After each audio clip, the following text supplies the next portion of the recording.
Ya, bismillahirrahmanirrahim. Assalamualaikum warahmatullahi wabarakatuh. Oke, teman-teman, hari ini kita akan lanjutin materi fisika terakhir ya. Kita sebelumnya belajar tentang kinematika ya, tentang gerak.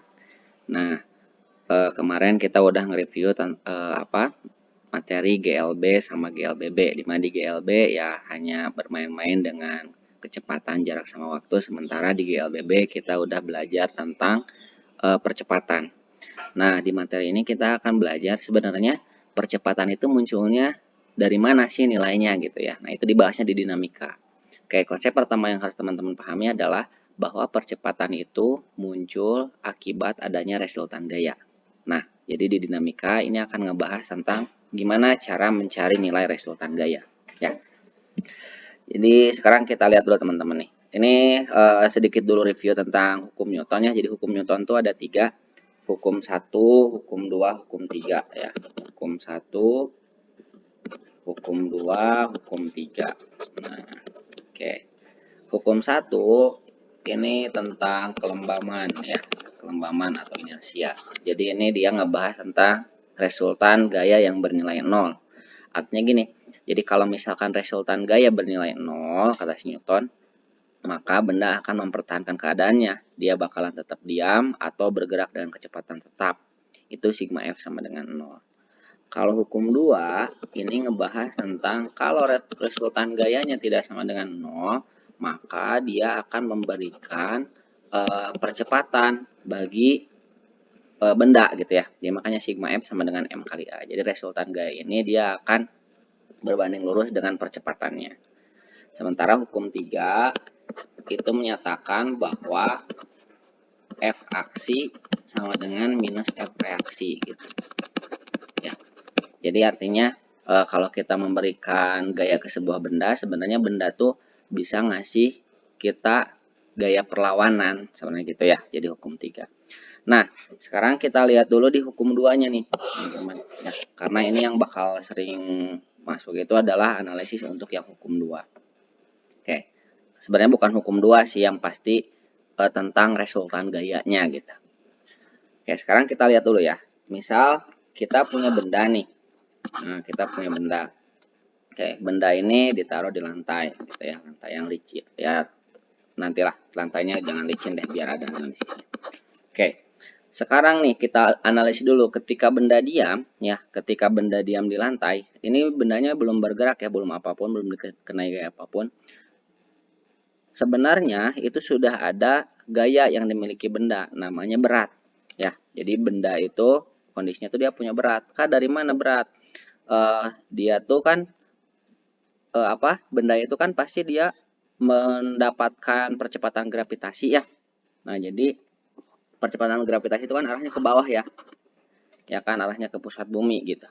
Berarti W persamaannya apa? Sama dengan M kali G gitu. Ya, jadi besarnya berat. Jadi berat itu kalau di fisika tuh sama dengan gaya ya. Jadi berat sama massa beda. Kalau berat itu dia besaran gaya. Nah, nilai berat itu sama dengan massa dikali gravitasi gitu. Ini kan bendanya diam. Bendanya diam di lantai W sama dengan M kali G.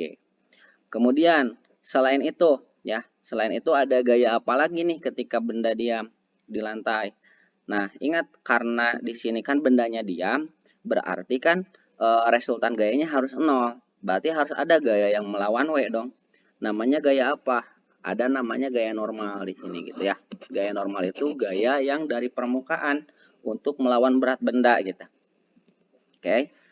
Nah, ini teman-teman bisa bayangin gini.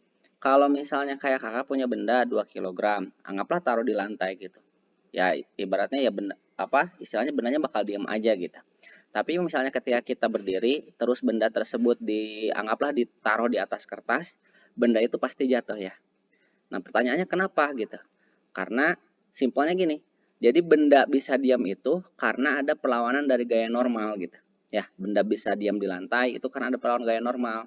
Jadi kalau misalnya permukaannya nggak bisa ngasih gaya normal, ya udah benda pasti gerak ke bawah karena dia punya W gitu. Itu konsepnya tentang gaya normal ya. Nah, gaya normal ini berarti dia posisinya untuk melawan arah gaya yang ke bawah gitu.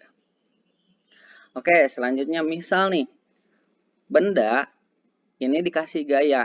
Ya, namanya gaya kan nggak selalu misalnya arahnya kanan kiri, bisa lah kanan atau kiri bisa aja. Gitu.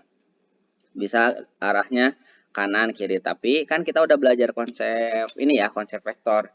Bisa juga benda itu dikasih gayanya tuh ngebentuk sudut tertentu. Gitu kan. Kayak anak kecil narik mobil gitu kan ya, narik mobil-mobilan. Ya pasti ngebentuk sudut tertentu kan talinya gitu ya. Mobilnya pakai tali, terus anak kecilnya berdiri, dia jalan, ya kan si talinya tuh ngebentuk sudut tertentu gitu. Anggaplah di sini sudutnya peta. Sip. Nah, berikutnya gaya apa lagi yang mungkin bekerja ke benda gitu ya. Nah, di sini kalau kita jabarin berarti kan teman-teman udah paham bahwa arah gaya ini, arah gaya yang miring nih bisa kita sebut arahnya adalah gayanya ke kanan atas ya, dibangun oleh vektor ke arah kanan sama ke arah atas. Ke arah kanannya fx, ke arah atasnya fy gitu ya. Boleh kita tulisin di sini. Ya, ada fx, ada fy. Besarnya sama dengan apa? Kita udah review di vektor bahwa fx sama dengan apa? F kali cos theta. Sementara fy sama dengan apa? F kali sin theta. Gitu ya. Oke. Ini gaya-gaya yang bekerja di bendanya.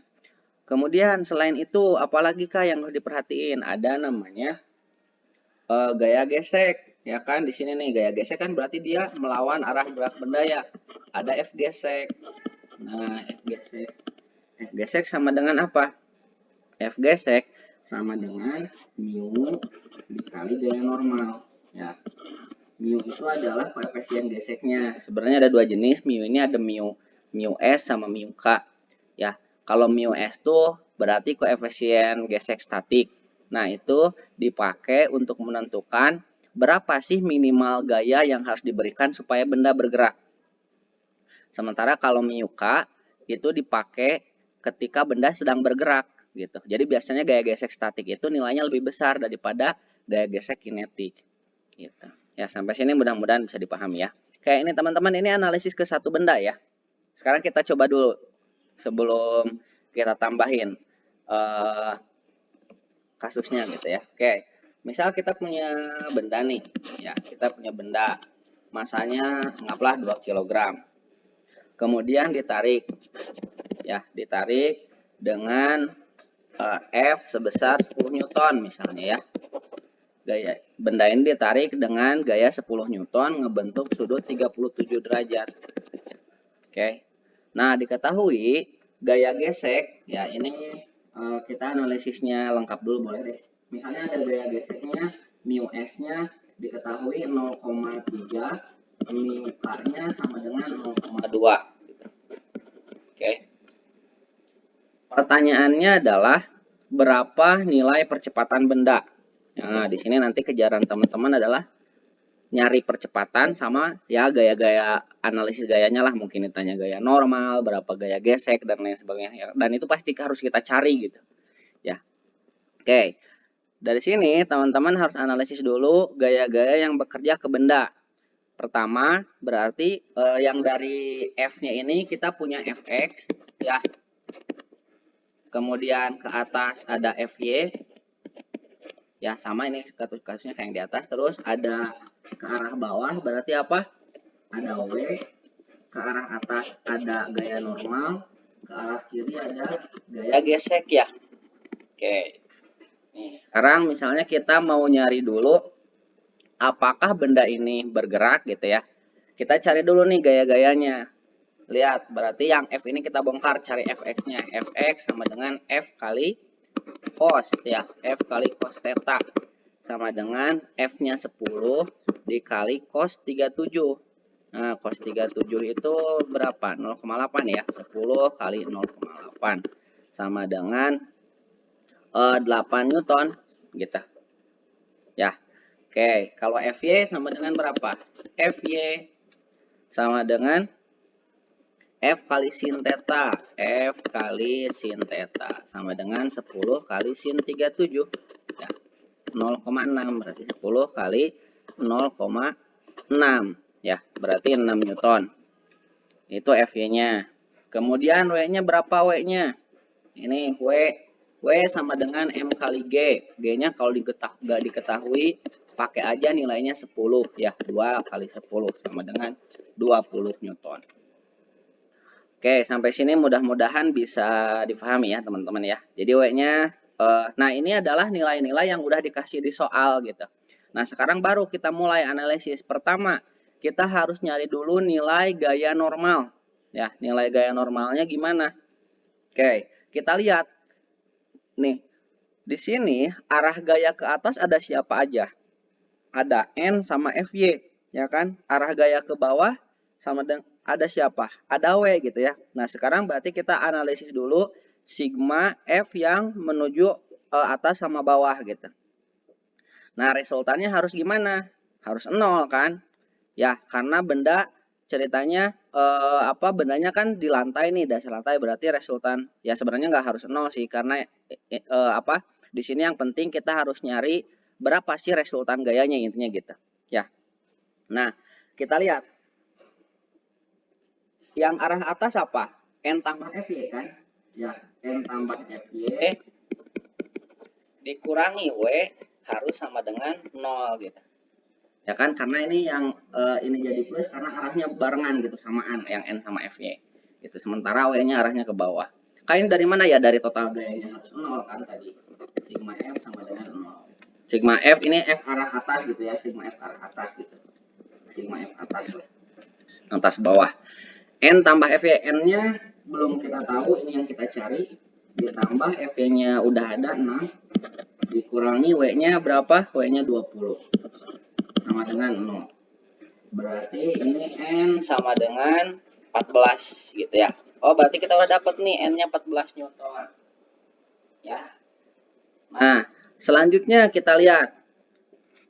Kita harus pastiin dulu bahwa benda ini bakalan bergerak. Dengan cara apa? Cari dulu gaya geseknya.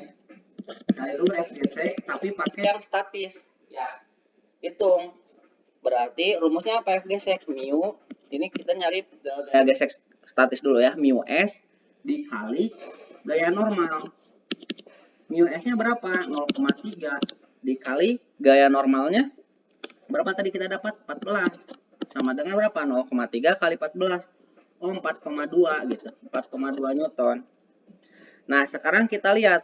Kan benda ini ditariknya ke arah kanan ya kalau di lantai gitu kan. Nah, kemudian ada gaya gesek yang nahan ke arah kiri sebesar 4,2. Kita narik ke kanannya sebesar berapa? Di sini kan tadi kita dapat ya Fx-nya 8 Newton. Kemudian F geseknya berapa? 4,2. Nah, artinya di sini kita tahu bahwa gaya ke arah kanan lebih besar daripada gaya geseknya. Maka benda udah pasti bergerak gitu, ya. Jadi si koefisien gesek statis ini buat mastiin bahwa benda ini bergerak. Artinya kita tahu bahwa gaya minimal yang harus dikasih ke benda supaya bergerak itu adalah 4,2 Newton. Oke. Nah, sekarang kalau kita udah tahu karena tujuan akhir kita adalah nyari percepatan, maka kita cari sigma F di sumbu X gitu ya. Berarti kalau gitu kita bisa cari sigma F-nya sama dengan apa? Fx dikurangi F gesek ya. Gitu. Nah, cuman F gesek-nya harus dicari lagi sekali lagi pakai yang kinetik. F gesek sama dengan mu K kali N. Mu K-nya berapa? 0,2 kali gaya normalnya kita dapat 14. Total jadi 2,8 gitu. Nah, yang dimasukin untuk nyari sigma F adalah yang F gesek kinetik karena benda udah pasti bergerak kan. Fx-nya tadi berapa nilainya? 8. Dikurangi 2,8 sama dengan berapa? 5,2 Newton gitu. Nah, baru kalau kita udah tahu total gayanya, baru kita cari nilai percepatannya. Rumusnya apa? A sama dengan sigma F dibagi M. Dari mana itu? Karena tadi kan kita udah punya persamaan awal sigma F sama dengan M kali A. Berarti percepatan yang muncul adalah besarnya gaya dibagi massa. Berarti sama dengan 5,2 per masanya berapa? 2 tadi ya. 5,2 dibagi 2 sama dengan 2,6 meter per second kuadrat gitu. Ya. Oke, sampai sini mudah-mudahan bisa difahami ya. Jadi itu analisisnya teman-teman ya. Bisa intinya kalau di materi dinamika kita harus ngejabarin gaya-gaya yang bekerjanya apa aja gitu ya. Oke, berikutnya kita coba analisis dinamika yang lain. Biasanya kita ada bentuk yang di bidang miring gitu ya. Ada kasus di bidang miring. Oke, ada bidang miring, ada katrol gitu kan. Di sini ada benda A, benda B. Nah, tergantung di sini. Kemudian misalnya diketahui bendanya yang satu masanya ini 3 kg, satunya lagi 2 kg deh gitu. Ya. Jadi bendanya ada yang 3 kg sama 2 kg. Sudut di sini kita pakai berapa ya? 37 lagi aja lah. Siapa tahu bagus. Oke, 37. Ya.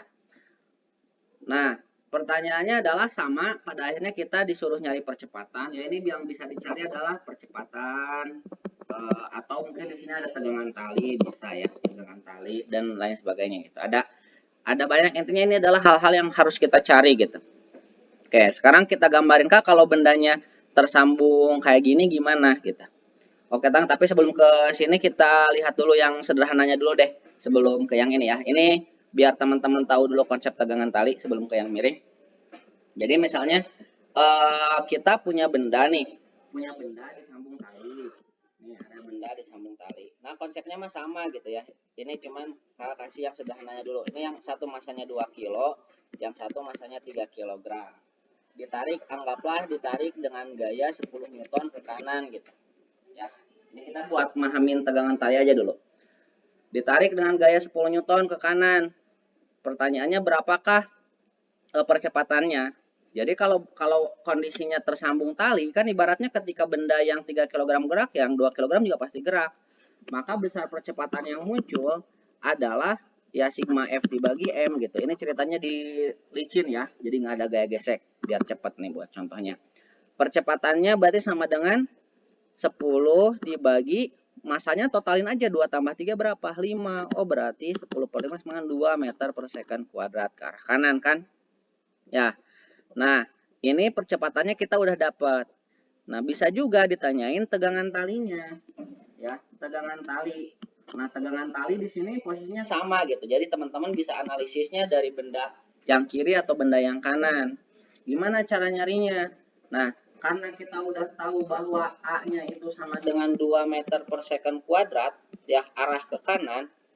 Nah, kita bisa lihat kan di sini ya, di sini misal kita pakai analisisnya yang kiri nih. Kita pakai analisis yang kiri dulu. Berarti benda itu ditarik oleh gaya T gitu ya. Benar nggak? Jadi yang menarik benda 2 kg itu adalah si tegangan talinya.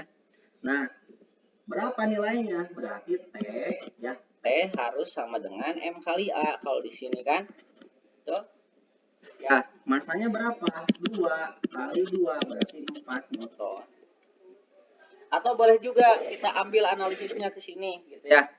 Nah, sekarang kan kalau di benda kedua, gaya yang bekerjanya adalah gaya yang 10 Newton sama tegangan tali kan. Berarti benda geraknya kemana? Ke kanan. Berarti kan total gayanya adalah 10 dikurangi T. Ya, 10 kurangi T sama dengan massa dikali percepatan gitu. Nah, 10 kurangi T sama dengan massanya kita pakai yang 3 kali A-nya 2 gitu kan. 10 kurangi T sama dengan 6. Berarti T-nya 4 gitu. Nah, berarti sama aja kan? Jadi mau analisis dari benda kiri atau benda kanan, yang penting teman-teman tahu harus cari dulu resultan gayanya. Resultan gaya sama dengan M kali A gitu. Ya. Oke. Nah, berikutnya gimana kalau benda di posisi yang miring, ya. Benda di posisi miring. Oke. Di posisi bidang miring. Nah, namanya di bidang miring berarti kan dia pasti punya nilai sudut dong. Ya, ada nilai sudutnya. Ini bisa diketahui sudutnya atau panjang lintasannya, panjang si tinggi atau panjang garis yang ini juga bebas gitu, yang diketahuinya yang mana. Pertama kita lihat analisis dulu gaya-gaya yang bakal bekerja ke benda apa aja. Ini ceritanya licin aja dulu ya. Ini licin, berarti pasti benda itu bakal punya berat itu selalu ada ya. Nah, arahnya kemana kalau berat? Selalu arahnya ke bawah gitu. Ya, W gitu. Ini nilai W-nya. Nah, berikutnya ada gaya normal. Di sini hati-hati kalau di bidang miring kan gaya normal itu berarti gaya yang tegak lurus permukaan kan, gitu ya. Karena dia dikasih dari permukaan, berarti gaya normalnya tuh ke atas, gitu. Nah, gaya normalnya ke atas. Nah, gaya normal ini berarti harus ngelawan siapa? Harus ngelawan arah gaya ke sini kan? Ya, betul. Nah, harus ngelawan arah ke bawah, gitu. Nah, nilainya apa? Oke, kita lihat kalau di sini sudutnya theta, maka di sini pun nilainya sudutnya theta kan ya? Oke, ini theta nih. Theta. Berarti kalau gitu berdasarkan analisis, karena di sini kalau dari ini theta kemudian ini ngebentuk siku-siku, berarti yang ke arah sininya sama dengan W kali cos theta gitu.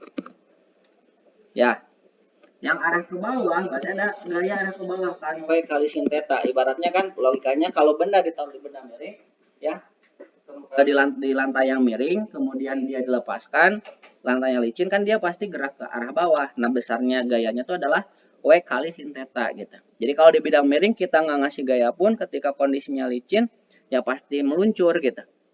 Ya. Oke. Ya, sekarang kita coba analisis gimana Kak kalau misalnya bendanya di bidang miring, ya, bendanya di bidang miring, kemudian disambungin ada tegangan tali.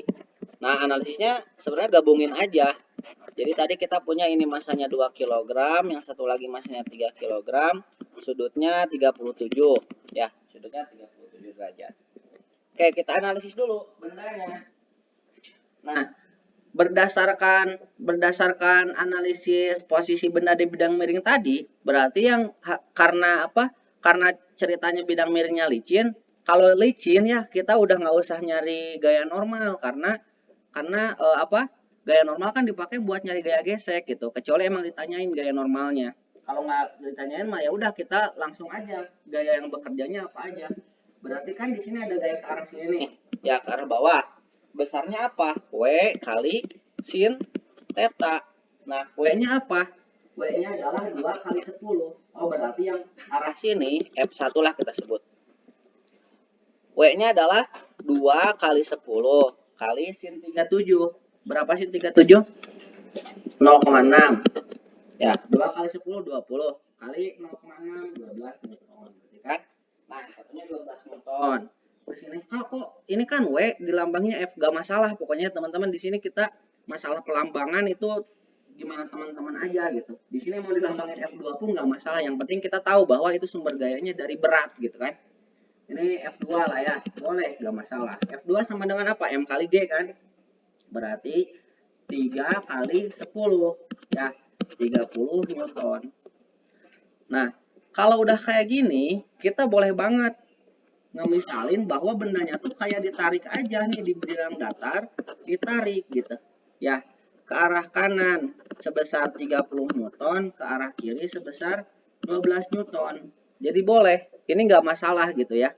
Jadi dari yang bidang miring, kalau kita udah nggambarin gaya-gayanya, kita misalin bendanya seakan-akan di bidang datar nggak apa-apa gitu. Yang penting kita udah ngitung dulu gayanya. Ini masanya 2, ini 3 gitu. Oke, kita hitung dulu sigma F-nya. Sigma F sama dengan apa? Berarti ini tinggal yang, ya karena yang gede ke kanan ya udahlah kanan kurang kiri ya. Berarti F2 min F1 karena arahnya berlawanan 30 kurangi 12 sama dengan 18 Newton. Gitu ya. Kemudian berikutnya kita cari apa?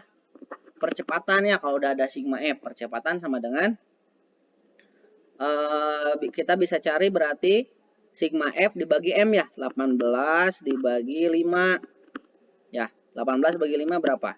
3,6 meter per second kuadrat. Nah, ini dia.